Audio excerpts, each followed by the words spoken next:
And a very good morning, good evening, or good afternoon to you, wherever you're watching in the world today. Welcome to Learning Now TV.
take a look at what's coming up on tonight's programme.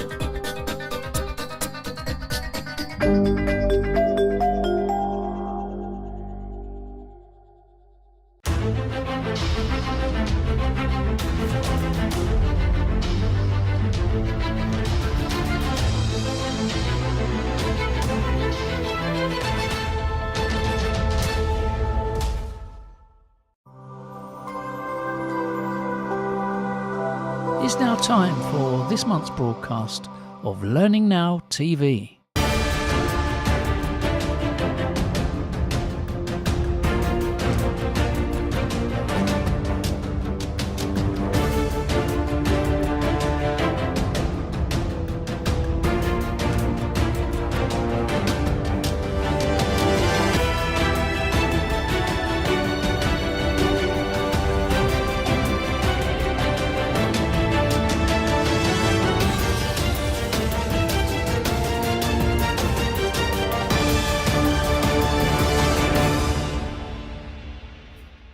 Hello and welcome to the February edition of Learning Now Television. The daffodils are starting to peek their heads out of the ground. I love this time of year. We made it through the dark days of winter, certainly in the Northern Hemisphere, and we're coming out the other side into spring. There's loads going on. It's a very exciting time as ever in learning and development. So Nigel, what have we got in this month? We've got a good program, Kate. We've got a very good program. Just a few people to highlight before we begin the show. The first is Phil Hardman. She's talking to Robin. Robin is interviewing her about AI. You'd be amazed at that. And how AI is being implemented in learning and performance roles. So how AI can be intelligently used to help learning and performance. And good, because I feel like we've had so much theory. It's great to hear about it in practice. Practical stuff. Completely agree. Next, we've got Philip Williams. He's talking about dispute resolution and why that may be relevant for L&D, because we need to train people to resolve disputes and satisfy conflict or deal with conflict. Phil is an expert at that. Absolutely. Plus, we have Michelle Parry-Slater talking to some of the Charity Learning Consortium award winners. She's got a whole host of them lined up. And in addition to that, two more things. Rob Clark with his hot news from L&D, and Toby Keng with episode 4, part 4 of his series on employee experience design. Enjoy the show. Enjoy.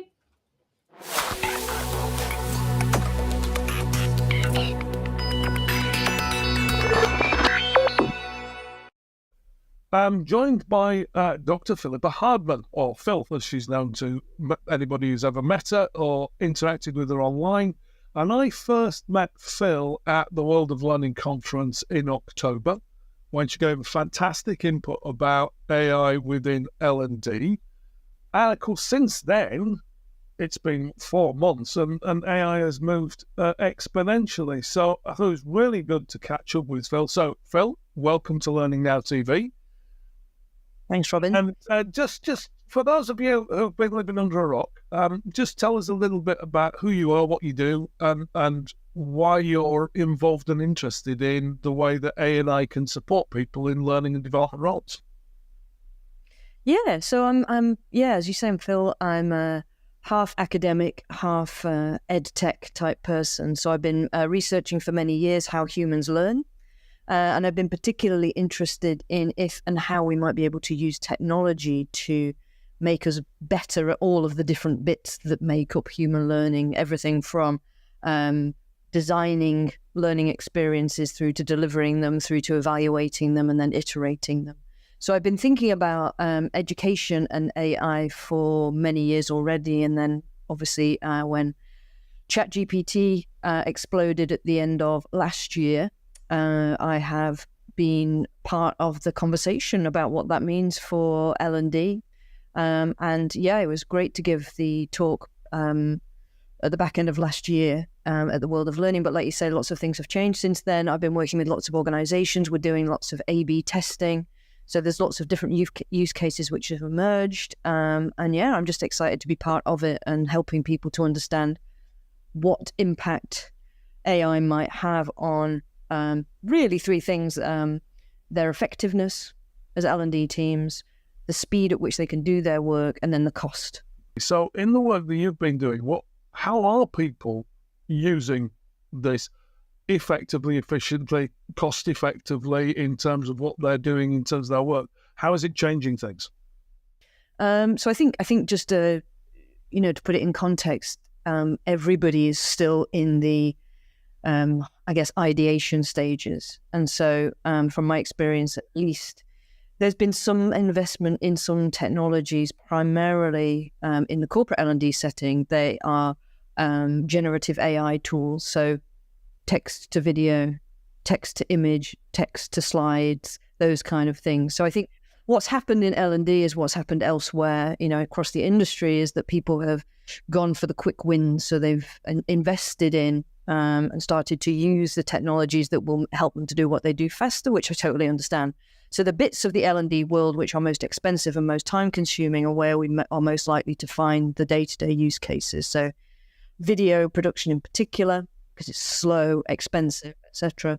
And the other thing is translations. So there's been a lot of investment by L&D teams, so global teams, obviously, where they have now been able to, again, it was just similar to production. It was a very slow and complex and expensive process, which has now been automated, not entirely, but certainly augmented. The machine has been oiled by AI. So they're the two most common use cases that I've seen.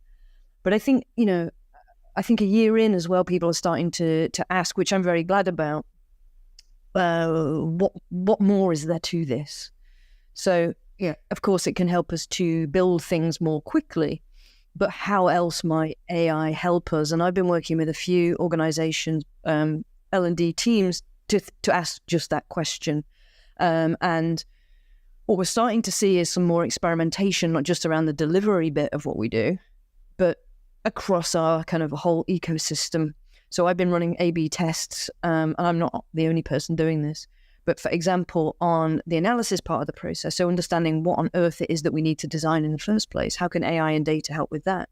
The design part of the process, so instead of just defaulting to content and a knowledge check, which is often what we have to default to because it's what we know, but also it's fast and it's what our technology does. Can AI help there? Can it help us to design and deliver something that's slightly, more, has more impact? And then, of course, evaluation, the delivery bit, which I focus on less because I feel like people have got that down, but there's a lot of generative AI tools to help with the delivery bit.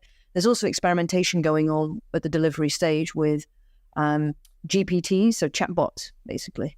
Can we build our own chatbot to help our facilitators deliver some stuff? So that's interesting testing. And then there's the evaluation end, which I think, along with analysis, is probably where we can find most power as L&D people in AI, just purely because it enables us to rapidly generate really great evaluation questions, interview questions, whatever, but also to very quickly analyze large amounts of data and have it rapidly iterate. So I think the short version is we are shifting from the use and experimentation of AI purely for delivery and more around what does rapid instructional design, like this dream of rapid instructional design that we've had since the 90s, maybe AI can help. And that's about speed, but it's also about building, testing, iterating based on data. And I think that's pretty exciting what's happening. And that sense of agility there, I think, extends beyond doing what we've done before, which is not, and this is obviously a bit of a kind of cop out, really. But in the past, we've either created a digital module or we've created a face-to-face course, and kind of that's sort of been it, really. Let's be honest. But actually, that agile design, which is going into the workplace. So you mentioned there the idea of whether or not we can use our own GPTs to support facilitators, but of course we can also create those GPTs to support the people doing the job. and to make that transition from we're covering this stuff within some kind of learning intervention, now go and do it, and here's some tools to help you do that. Which are you seeing much evidence of that? And is any of that, because I've seen mention of, but I've not really seen any of it working. Nobody's shown me here it is working. Yeah, I mean, I think there's been an awful lot of talk about this concept of the AI tutor and this dream that we can finally deliver on this, Bloom's 2 Sigma problem and give everybody a one-to-one coach who, and in some ways, I think this vision in the LD context is almost like the polar opposite of what the LMS gave us. So the LMS dream gave us, I think, everything all at once for everyone. It's like, here's something we can put like a course about everything. Here's 5,000 courses, and everyone's like, absolutely not. Whereas there's this dream now that the opposite of that might be that we can have exactly what we need as an individual in a moment with tailored support from an AI to help us to complete it. And I think there is a very interesting potential future hypothesis maybe that I am experimenting with my co-founder Gianluca to ask the question around how we could use AI and AI algorithms to understand exactly what people are doing in the flow of work and to coach them as we go. I mean, it's entirely possible, like in terms of technology, but there are some interesting questions there around like access to people's data and this kind of thing, Yeah, so we're in the foothills still with that. There have been some areas of experimentation. I mean, lay my cards on the table. I wrote an article recently where I said, please don't use generative AI to create yet more content. We have enough. And have you seen kind of use cases of people experimenting with AI in learning and development world where you've been thinking, please don't do that? No, I think this all the time. Actually, it's probably easier for me to just list the times that I've been excited by the use of AI, which is very cynical. This is also how innovation works. People use technology first to do what they already do faster, and then we get to the exciting bit. So, it's fine. It's just humans. But still, I think the thing that I think the problem is that actually most of the use cases that I think are problematic are faster and are cheaper significantly, which is why they are also a real threat, because they're very tempting. But yeah, what I've been seeing primarily is the use of AI to, like you say, make more content. So to make quizzes, to make video, particularly like AI avatar-based videos, which is great. But my point is always that there's a huge risk that we are making ourselves faster and making it cheaper to do things which are not effective. So that it's just basically sending us even faster down a rabbit hole of learning experience, which we know are broken. So before we oil that machine, maybe we should think about how to use AI to make sure that should be a video, that the script is perfect script, that we understand who the target learner is, what the why is, that we've done all of that analysis stuff before we get there. So, I think I'm all for that. Like, I'm all for, taking away mundane work or enabling people who can't afford high production values to access the ability to build content. I think that's great, but it's just, I guess, a warning that we need to make sure we're building the right thing. And I guess that leads us down to your area of design and that data analysis to determine what it is. So if I'm new to this, if I've played about on ChatGPT, I've put a few prompts into Claude or whatever it is, where do I start to kind of think around that design analysis phase around how do I think about what we could deliver, whether or not AI can help it, but use AI to at least do that part of the process? Where do I start there? Yeah, it's a great question. I think one of the things that we have lots of in L&D is content, but also data. And so one of the relatively quick wins is to, with the right permissions and with all these caveats, removing anything that's sensitive, whatever. But let's not forget that AI is essentially a machine that's really great at analyzing lots of data, and we have lots of data. And so straight away, you're able to do things relatively simply, like, enter your KPIs, enter your performance data of a team, and then you triangulate that data and ask AI, therefore, what are the top 3 programs for this team to hit these KPIs? It can automatically start to just essentially do what you already do, but with an evidence base. I think at the moment there's a lot of finger in the wind type approximations. There's a lot of, it's difficult to push back on things. So I think the first thing that always teams should do is to think about what data we already have and think about how it could make you more effective at that analysis and design part, and also to take advantage of the efficiency gains. So one of the things that I do on my bootcamp quite a lot is we create with AI multiple versions of a course in the time it used to take to build, half of one.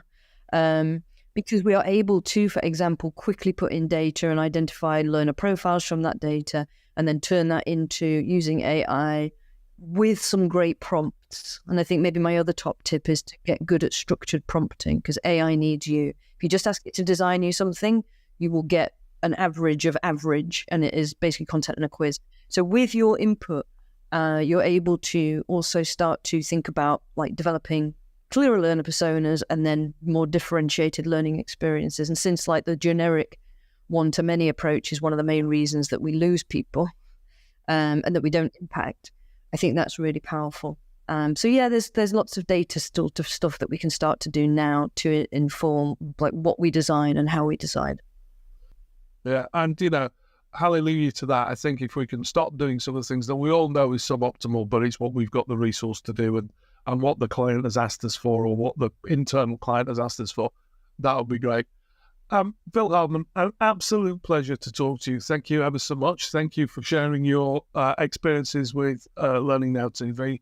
And I genuinely look forward to being on the stage with you again soon at another conference and saying, look, we said this was going to happen. Here's where we are. And actually give a kind of, state of the nation report in a little while's time to say, told you it happened.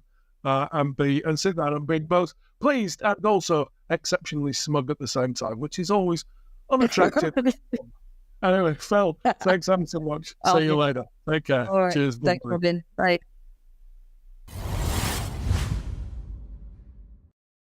Upskill and inform your learners with Mind Tools for Business. Empower your people to thrive at work and help them step up and meet everyday workplace challenges with confidence. Our toolkit provides unlimited access to thousands of quality assured resources, all in one place. It's easy to use and on demand, anytime, anywhere. Experience stress-free onboarding with dedicated client partner support. And get access to our library of industry insight and expert analysis. Perform, manage, lead with Mind Tools for Business. Visit mindtoolsbusiness.com to find out more. Our friends at the Charity Learning Consortium recently held their annual awards. Can't wait to see who the winners are. And our intrepid reporter, Michelle Parry-Slater, is talking to some of the winners. Hi. I recently had the good fortune to attend the Charity Learning Consortium's conference, and I interviewed their award winners. I was captivated to hear from Rosh and Natasha and Nick and Gail about their wins. I was curious about what had led to their success. So take a listen to these interviews and grab the nuggets of interest there around helping towards your own success. It's always useful to hear other people's stories. I especially liked hearing from Nick about how much community, especially the Charity Learning Consortium community, had helped towards his success. He gave a great presentation on the day, which really explained how networking and how community had supported him. So like Nick, you can learn from these stories when you spend time listening to other people. So I encourage you all to build your networks, and where better to start doing that than listening to these award winners. Celebrating learning and development with your award. Congratulations, Rosh. Thank you. I wonder what celebrating learning means to you. I think it's about an opportunity to take a stock about what we've been doing, all the work that's been happening and all the different kind of activities we've had to embrace. Being part of the advocacy people has been a journey for me in itself in a totally new sector. So I think it's given me the space to think about what we've actually achieved, which is probably something I haven't done. We don't often do that, do we? We don't often take stock to think. It helps us to prepare for the future, would you suggest? Yeah, 100%. It helps you refocus and work out where you need to go next, but it's helpful to stop and look back and realise how far we've actually come. Without just keep running forward and forgetting where we've come from, because that history helps us with our future. Yeah, of course. And there's lots of mistakes that we've made along the way, and we have to learn from those mistakes. There's lots of things I could have done differently if I'd have known, but it means that we become more proficient as we move forward, which is what we're trying to achieve. And if I can demonstrate that I'm willing to learn, then hopefully the people that I work with and support and encourage to develop can see that I walk the walk, if you like, rather than just kind of spoon feed and say the right words, but don't actually do it myself. It sounds like these are all the reasons why you're a really worthy winner today, so congratulations. Thank you, thank you. Natasha from Warwick Student Union, you've just won an award. I have. What does it mean to you to celebrate learning and development? I think the fact that I've won an award for something in corporations and organisations generally that is often kind of the sideline, hides behind kind of people and HR, and isn't necessarily seen as something in its own entity, in something that it can bring to organisations. Learning and development is about people's personal learning journeys. You know, I may be incorrect, but for me, I feel like long gone are those days where, you know, you may work for the same organisation for 10, 20, 30 years. And whilst that's fantastic, the skill set, what generations want now is very different. And I think we're moving into that place where, you know, we want to be able to invite people. So we do at Warwick Students Union, you know, we have this kind of ethos that come with us, join us, bring kind of your talent with us, and let us support you, you know, through that journey. Let us support you in terms of development and what that means for you. It's very individual, and that's kind of where the lens of inclusion also, you know, comes into it, so that people can be their authentic selves, but can also develop authentically, however long that journey may be, a year, 2 years, you know, so on and so forth, because then not only are we getting the best from them, but we're also providing them with the best, and we're giving them that platform, you know, whether it's equity or equality, but we're bringing and kind of unifying that and really weaving L&D very strongly into their journey at Warwick SU.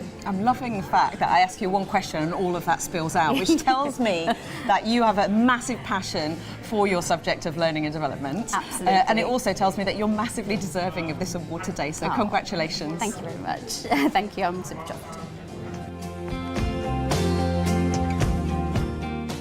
Nick from Wales Air Ambulance here at the Charity Learning Consortium's Conference Awards winner.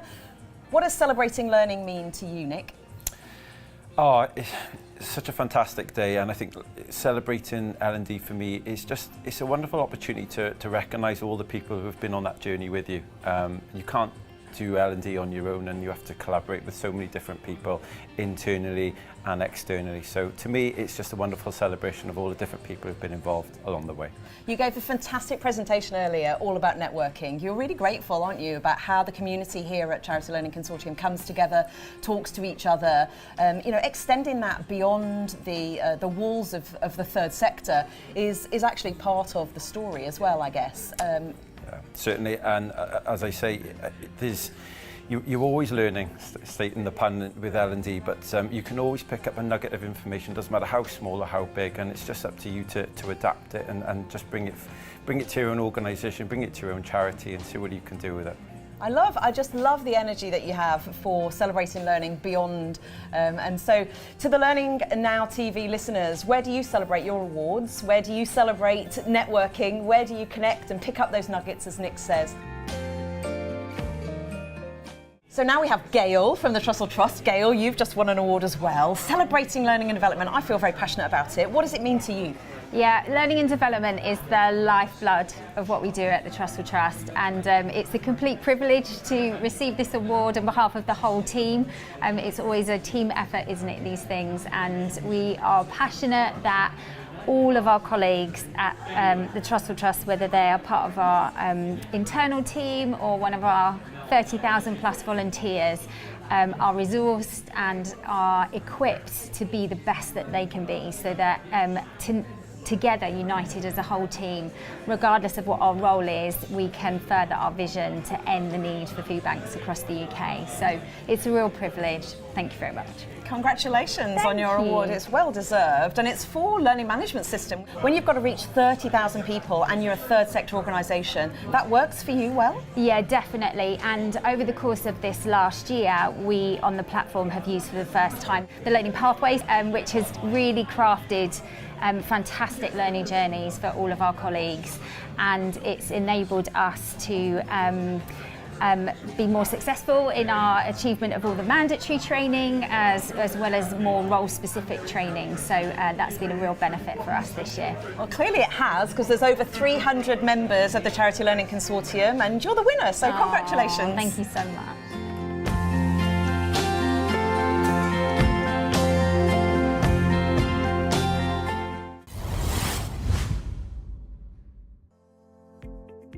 Are you ever in meetings or events where one or two people dominate? It doesn't have to be that way. You can get an equal voice for your people through liberating structures. Liberating structures are 33 structures that give people a full equal voice. Check them out on www.happy.co.uk and type in liberating structures. We do them online, we do them in the classroom, and they are brilliant.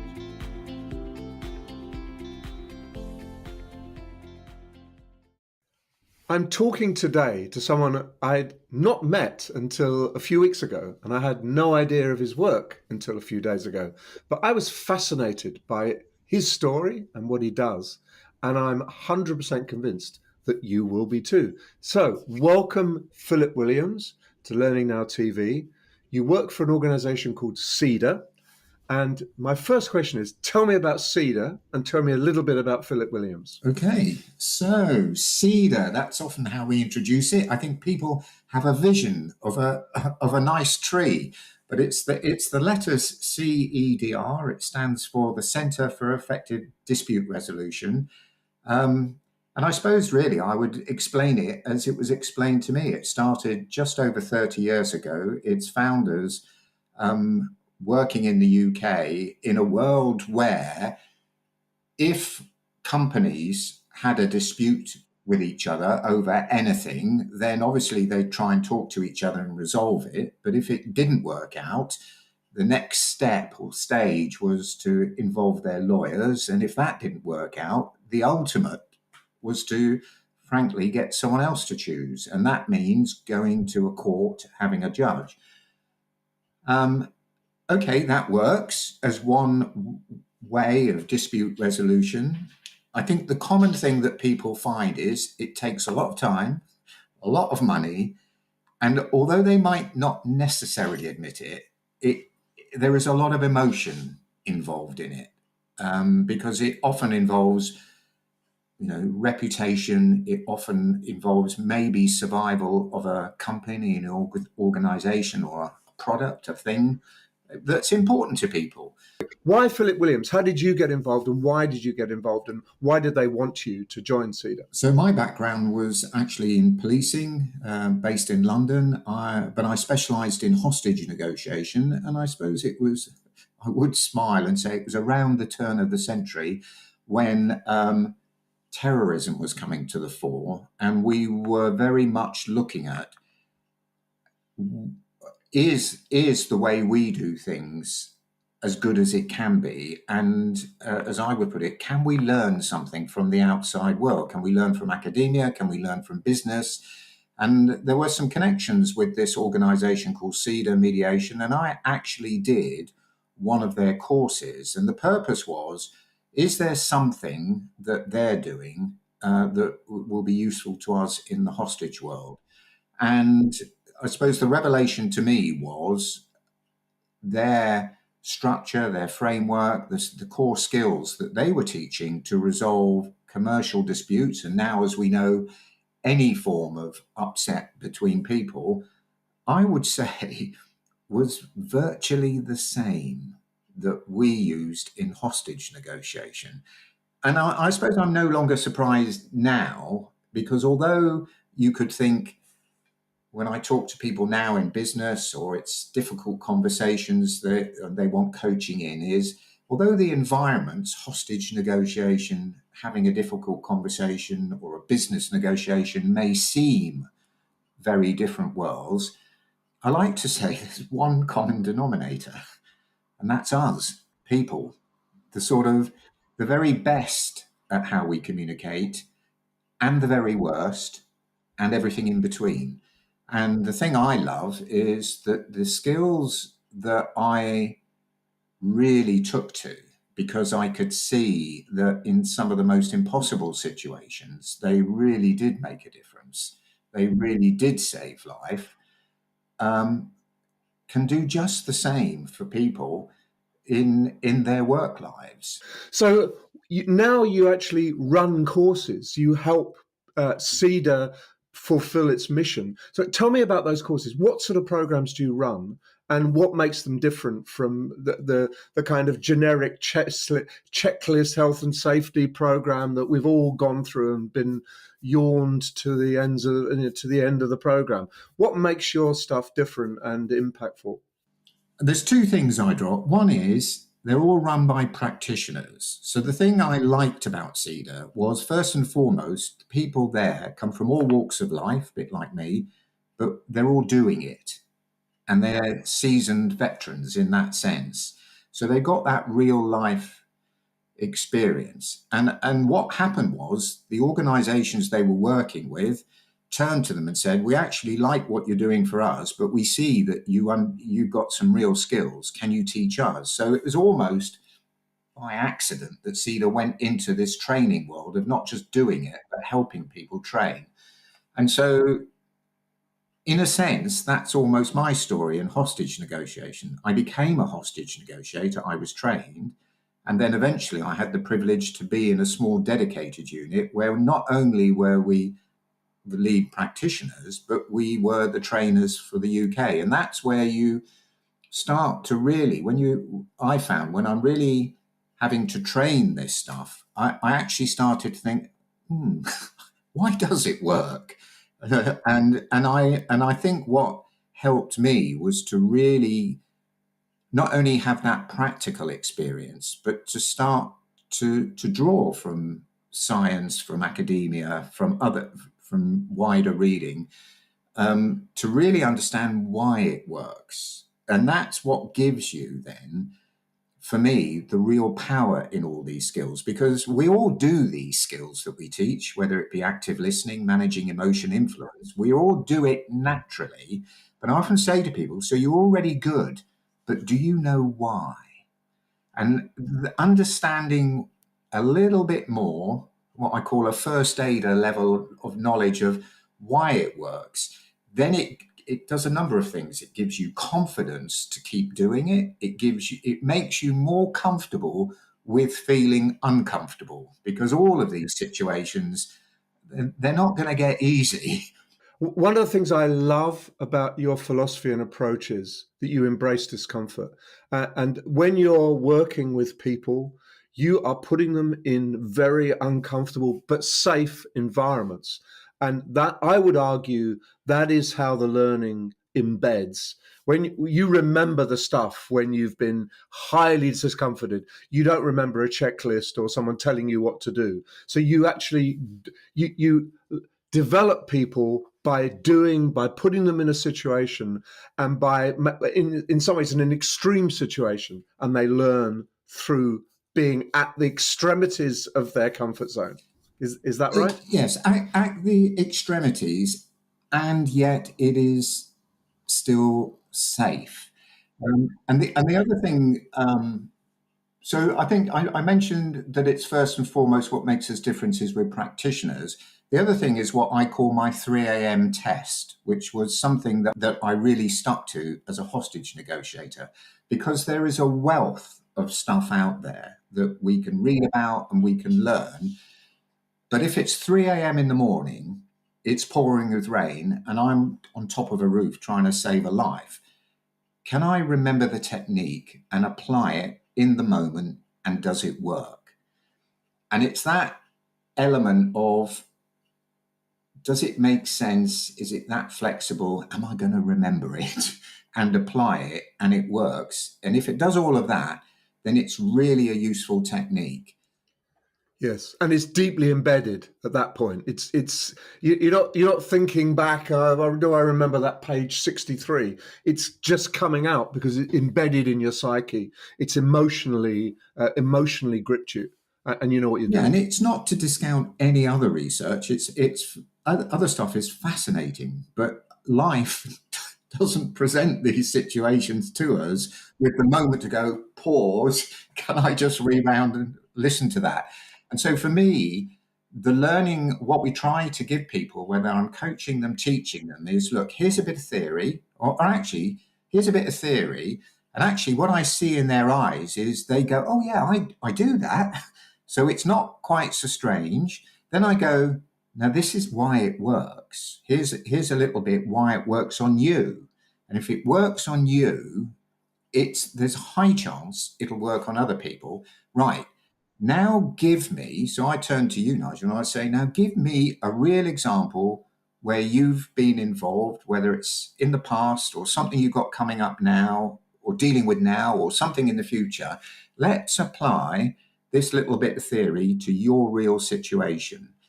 And then what I like, and I suppose maybe what you experienced the other day, was what I like to do is okay, you may tell me of a challenging conversation you're about to have with someone. And it doesn't mean it's, they're wrong or bad or anything like that. It's just a tricky subject. But what I like to do is, okay, you be that person because you know them, you know how they're going to react, or you suspect how they're going to react. In a sense, I'll be you. I'll have a go and apply the technique so you can feel what it feels like. And we have a go that way. And then I say, right, reverse. Now that I've seen the person you're describing in you, I'll try and be that person, add my bit, you try and apply it. And I think it's really, we're rehearsing. Yes. And that's what hostage negotiators do. Yes. I mean, there's a lovely... But it's rehearsing, but it's learning by doing. Yeah. It's based on a simple principle that if you're in the moment and if you feel like it's real, then the learning is intense at that moment. It's not abstract. It's not theoretical. This is it. Yeah. So what we'll do, Philip, is we'll put details of CEDA on the screen so that if anyone wants to follow up, they've got the CEDA website and they know who you are. So Philip Williams of CEDA, hostage negotiator, conflict resolution expert. Very, very good to talk to you today. Thank you so much. Thank you very much indeed, Nigel. Rob Clark is, of course, back with his news roundup. This month, in amongst other things, he's looking at Don Taylor's Global Sentiment Survey results. We'll be talking to Don in a bit more detail about that next month as well on the show. But yeah, enjoy the roundup.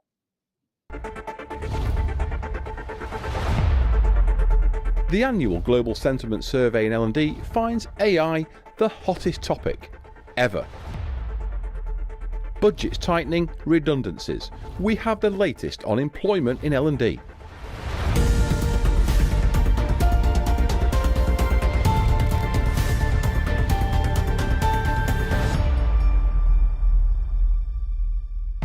The annual Global Sentiment Survey in L&D has gathered data over the last 2 months and this year's results are out. Artificial intelligence has dominated our industry's thinking over the last year. What might we glean from the views of L&D professionals from all around the world? How hot is AI in our sector? And at what cost to all the other hot subjects in learning and development? It's going to be a letdown for everyone to hear it, but guess what? It's AI. No shock there, Rob. What is shocking is how extraordinarily popular AI is. In the whole 11 years running the survey, the number one spots bounce between 10.4% and 13%. So this is just out of order. Nothing gets this hot. It goes to show how insanely popular AI has been. Now, if you look at that top 5, AI, reskilling, upskilling, number 2, skills-based talent management, personalization, learning analytics, what that's telling you is that they're collecting all the votes, it's a very strong vote for data and the idea of data-driven L&D. Well, what's gone down this year is the stuff that isn't about data. We saw data was very strong at the top of the table. The stuff that's come down is collaborative and social learning and coaching and mentoring. Learning experience platforms as well. That's actually the biggest loser. Budgets tightening, redundancies. 2023 was a tough year for some in learning and development. What might 2024 have in store? The work and salary report for our sector is out and shows the current state of employment in L&D. Redundancies are up, and I think that's just a word that many people haven't heard for a couple of years, since 2020, when we saw a round of redundancies for obvious reasons. They're up, and they're up quite significantly, 15% this year versus 6% last year. Most of those individuals do have new roles at this point, so they've found new positions, but there are a proportion that haven't. That number is high. That's quite stark. It's something that we have seen before. We've been around doing this for a long time as recruiters, but it is a number that surprised me, to be fair. And so with L&D budgets and with redundancies and with kind of the somewhat negative macroeconomic connotations, we expected to see some answers to these questions that may have raised eyebrows. The redundancies question is a key one. I think, as I mentioned, most people have found new roles, but the reality is some people haven't. And actually, when the survey was conducted, it was conducted in December, and we definitely saw, anecdotally, I should say, we definitely saw a quite significant increase in the number of redundancies November and December. Possibly that was to get the year out of the way. But at a macroeconomic level, who knows? Ultimately, that question is somewhat inextricably linked with the budgets question that we always ask. What's a gut feel around budgets? And I think Fosway's relatively recent report had said that there had been a sentiment around a decrease in L&D budgets to the highest level that they'd seen since 2016. 22%, I think, was their number. Our survey, which was conducted a little bit later, was perhaps even, a little bit worse. Well, a lot worse. 38% actually of people felt that budgets were going to decrease. And that in itself is quite a stark number, particularly when you look at it in the context of what we saw previously. Last year it was a lot more bullish. We saw over half expecting an increase. This year, that's 15%. So we've almost gone completely the other way. And there has definitely been I wouldn't say negative, but challenging year for L&D, and possibly a sentiment there that suggests that that's going to continue, Rob. The Learning Awards has taken place, celebrating the achievements of learning practitioners, presented by Claudia Winkleman and the LPI. Learning Provider of the Year went to Accenture and Metropolitan Police Service. Learning Team was the College of Policing. Learning Platform of the Year went to UNOCT and UNICC. And for the first time, there was an AI award, and that went to Babington and Abrism. Learning Professional of the Year was Megan Yorwar from Medivet, and Learning Leader Leonie Quinn from NatWest. Startup Learning Provider went to Pip and Pap Phonics, with Assemble U the silver and 5mins.ai the bronze. The LPI's top honour for outstanding contribution to learning, renamed this year after the career and achievements of Colin Steed, went to Serena Consalves-Furch. In all, there were awards in 20 learning categories. Congratulations to all the winners. That's Learning News. As always, full features with the people I spoke to, where we explore the news in detail, are on the website, along with more on each of the news updates you've seen tickered across the screen. I wish we had more time. That's all from me for this bulletin. Thank you for watching. Back to Kate and Nigel.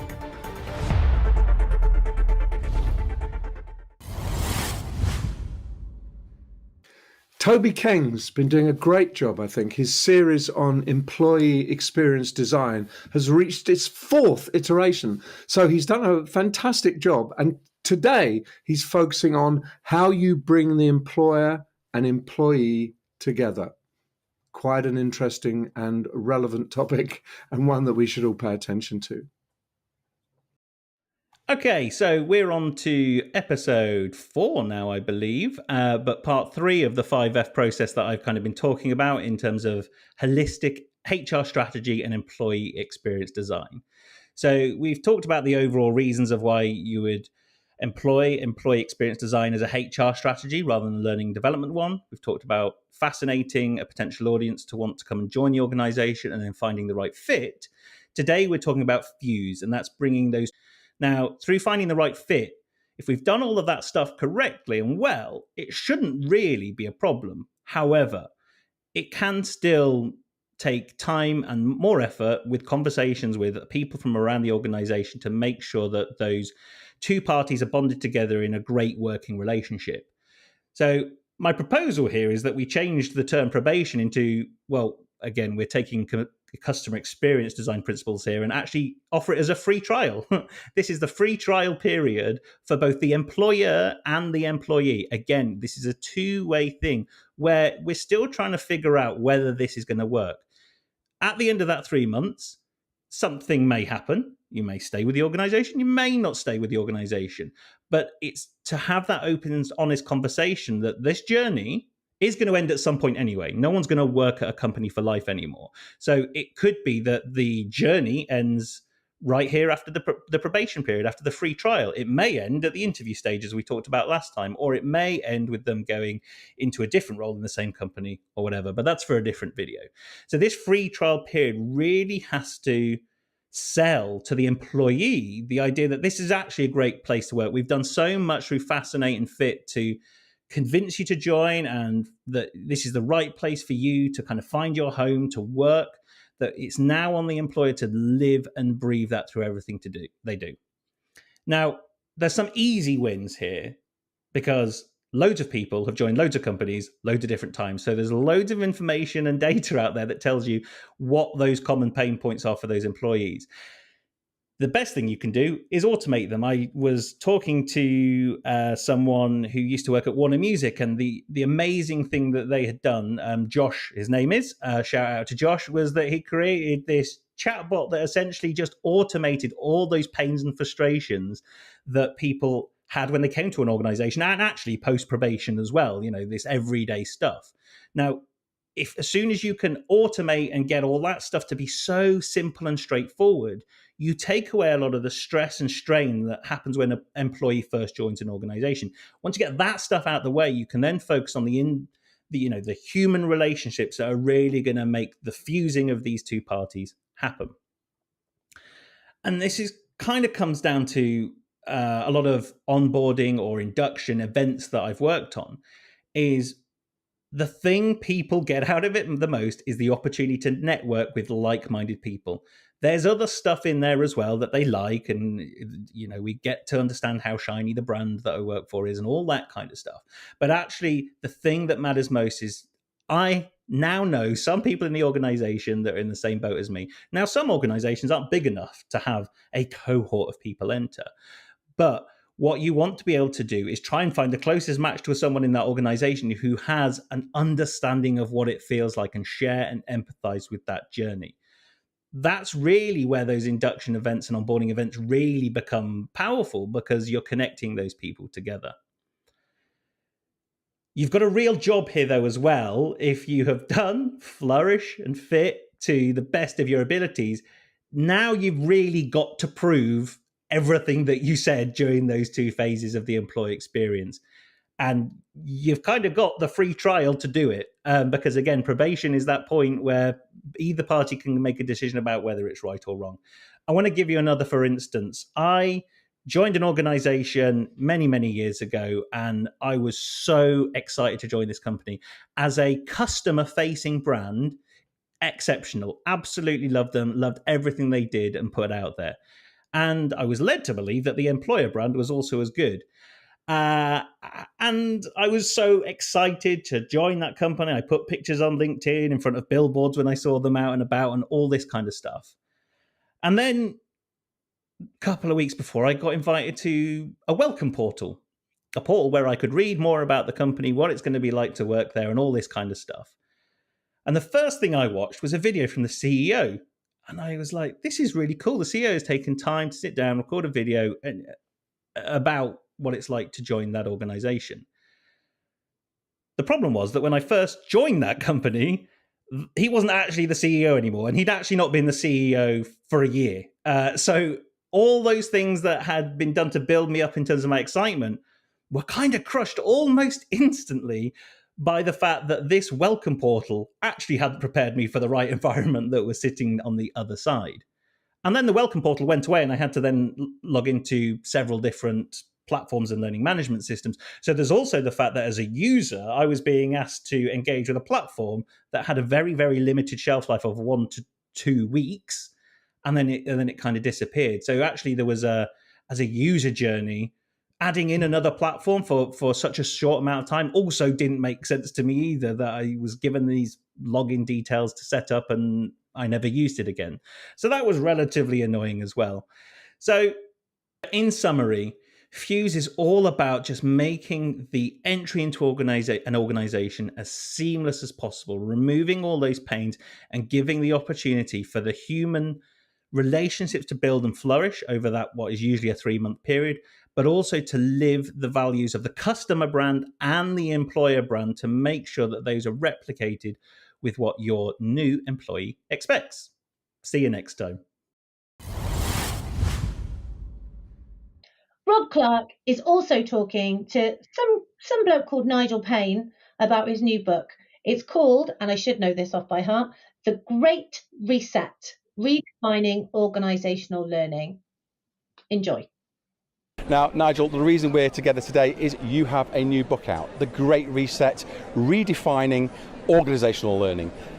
It's a big topic. So yes, I think it is a big topic, and it's called The Great Reset, not because that's a kind of overblown title, because I think that's what we need to do. We need to reset our attitude to learning and development, both within learning and development teams and within organisations towards their learning and development teams. So it is a reset, and the main function of the reset is to shift away from individual learning, an obsession almost with talent, individuals, personalised, narrow focus on getting people competent, to focusing beyond that onto how we create learning inside the organisation that moves around really fast, that people have regular access to. So the organisation gets smarter as well as the individual staff. So in some ways, the organisation is as smart as the smartest person, and not smart person down to people who know nothing. And therefore the organisation is almost broken as a result of that uneven distribution of knowledge.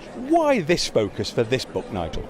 Because the last book was on learning culture, and I think that goes some way down the track. This book is almost like an obsession, because my perception from working with organisations, from doing my research, my doctoral research in particular, I saw that in the year 2000, in 1995, we had some really big theoretical underpinnings of organisational learning and the power of organisational learning. Chris Argyris wrote a book called Organisational Learning without any mention of learning for individuals. That's all he focuses on. We lost all that sometime in the early noughties, and I want to take us back to, in a different way, but I want to take us back to the power of moving learning fast around organisations. Because what I think is that if we can get organisational learning working, we create, by definition, agility, the ability to respond to circumstances very quickly, and the ability to make people feel that they're in a place where just being there, they're getting some kind of real sense of development and excitement. And in many organisations, that's just not true. It's all about me, I build my own career, and when I feel I've reached a certain point, I clear off and go somewhere else that will pay me more. No loyalty, no sense of the organisation. Whereas I think that in the best organisations, why would you want to leave? Because this is such a great place to be. And I don't think many organisations are great places to be, and I would like to increase the quantum of great places. Essentially that. And what's in store for the reader, Nigel? Give us a flavour of what people can expect. They're going to have three things, I think. The first is some really good evidence-based research. So I'm not making this stuff up. I'm drawing on the evidence. The second thing they'll have are some really good case studies on how organisations have done it and what the impact of that is. And the third thing they're going to have, which hasn't really been to that extent in my other books, is a toolkit on, so what do I do? Where do I start? How do I make progress? How will I know I'm making progress? So there'll be a whole bunch of tools, both in the book, and there'll be a website built around the book, which will enable organisations, individuals, L&D people to come around and grab the book, understand what I'm trying to get at, see the evidence, I hope find that irrefutable, and then know where to go to take steps in that direction. So it's those three things are the main areas. Well, the passion, Nigel, for this is really coming across. Now, the passion comes across in all of your books, but where does the passion originate from for this topic? Just in how many organisations are broken, and how many L&D operations seem to me to be moving very fast in exactly the wrong direction. And if you don't get workplaces where people feel happy, they feel supported, where they feel they can ask for help, where they feel that every day is a learning experience, regardless of the job that they're doing, then organisations are blighted and they're horrible. And I meet probably hundreds, if not thousands of people who work in blighted organisations, who work in spite of everything, and I want them to work because of everything. So it's that in some way it's a kind of mission to make working life better, and to make it better around knowledge and improvement and excitement and development, and not around you're good, you're bad, I'll bonus you, I won't bonus you, I won't bonus him. Build your own competence, look after yourself, don't care about anyone else, never help anyone else, never do anything for anyone else, make sure you're okay. I think that's a really negative, narrow focus, and we've gone too far down that direction. The Great Reset, redefining and rethinking organisational learning. Yes. I look forward to reading it. Thank you very much for taking the time to talk to me today. You know, I interviewed Philip Williams, and one of the things he does is employ real simulation, really realistic simulations for teaching his people about conflict resolution and difficult situations. And the one that I thought was fascinating was a kind of hostage environment. And he's picked someone in the audience. He did it as a demonstration. He picked someone in the audience and said, okay, the hostage takers are on the phone. So how are you going to deal with them? And he handed the phone, and there's someone saying, we've got them here. And the guy's going, So, well, what are you going to do? What are you going to do? So just putting pressure. And he's saying, come on, everybody. How are we going to help him? What would you say? So he turned it from just a kind of theoretical discussion of stuff going on, and we can end up in quite hot water, to a real situation that you could feel the guy's heart beginning to race. He looked absolutely panic struck, and we played with the simulation, passing the phone to various people over the period. And you can imagine if you learnt like that for a morning, you would come away with a deeply embedded behaviour change. What about you, Kate? Well, I mean, I was really here for Dr. Phil's conversation around, the practical elements and the practical application of AI.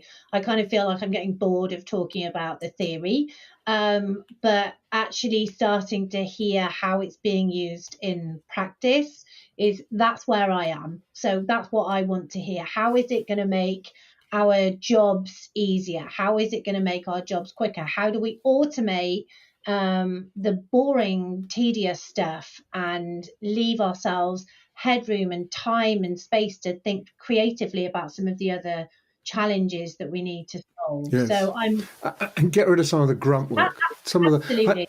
I was talking to someone in a company who was using all of their job descriptions, which they put together for new jobs, and just getting AI to sift them, come up with the core skills, match those core skills against the core skills in the organization, isolate the gaps, and then suggest solutions to that. So something that would have taken days of pairing and poring over and analysis done in 5 minutes. Yeah. So that's where it's going to make a big impact. Yeah. So anyway, Kate, have we got any events on that you can share with us? There's this guy, he's called Nigel Payne. He's doing a few bits. He's written a couple of books. So our very own Dr. Nigel Payne is running 2 webinars. The details should be on the screen. So 7th of March, so just a couple of weeks' time, Embracing External Insights to Drive Change. And then 23rd of April, so that's the week after Learning Technologies. So you can just absorb all of that information from Learning Technologies if you come into that. And then he's talking about adopting healthy habits, how to fail in order to learn, and how to ask for help. I need to be front and center for that one. That's my weakness. That's my kryptonite. So we've also got, obviously, as I mentioned, Learning Technologies is happening on the 17th and 18th of April in London. I'd love to see you there. If you're coming, drop me a line. 23rd to 25th of April is Learning and HR Tech Solutions in Orlando with the Learning Guild, our friends over there. 12th to 13th of June is the CIPD Festival of Work, again in London. And then 24th of June is the HR Leaders Unconference. But I believe that's our friend Fiona running that, and that looks absolutely fantastic. I love the unconference concept. It feels like something that used to happen a lot and has kind of fallen by the wayside during the pandemic. Faded a bit. Yeah, I think it's a post-pandemic thing. So to see that kind of forum back is super exciting. And she'll do a really good job. She's wonderful at facilitating and getting stuff out of people and making everyone feel good at the same time. So well done, Fiona. Yeah. So the next show, well, that's going to be in March, and it will be on the 28th of March, 2024, and we'll see you all there. With daffodils. With daffodils.